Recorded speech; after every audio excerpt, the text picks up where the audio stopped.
কোটা সংস্কার আন্দোলনের দাবি সরকার পূরণ করেছে। দেশের সার্বিক ব্যবস্থায় এই মুহূর্তে আর কোনো আন্দোলন কর্মসূচি নেই বলে জানিয়েছেন বরিশাল বিশ্ববিদ্যালয়ের আন্দোলনরত শিক্ষার্থীরা।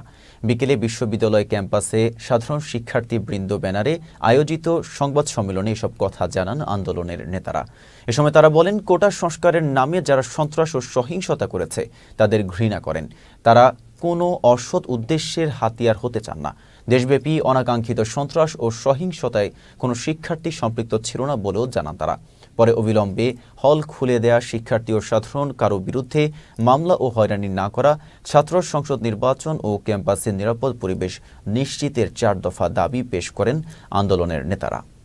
গণমাধ্যমের প্রিয় বন্ধুগণ, নির্বাহী বিভাগ আমাদের কোটা সংস্কারের দাবি মেনে নিয়ে গেজেট প্রকাশ করেছে।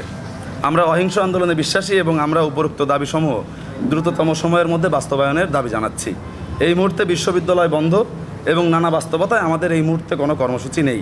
সারা দেশে আন্দোলনরত শিক্ষার্থীদের মতামতের ভিত্তিতে আমরা আমাদের পরবর্তী যে কর্মসূচি, পরবর্তী যে করণীয়, সেটা আপনাদেরকে জানিয়ে দেব।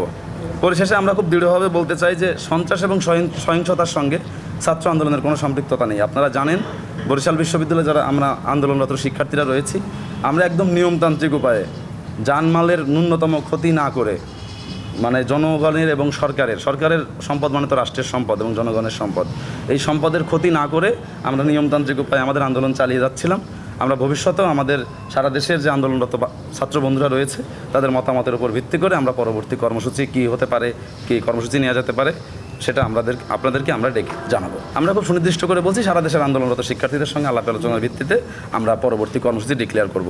এখন যেহেতু হল বন্ধ এবং নানা বাস্তবতা আছে, সেই জন্য এই মুহূর্তে আসলে সারা দেশের মতো বরিশাল বিশ্ববিদ্যালয়ে কোনো বিশেষ কর্মসূচি নেই।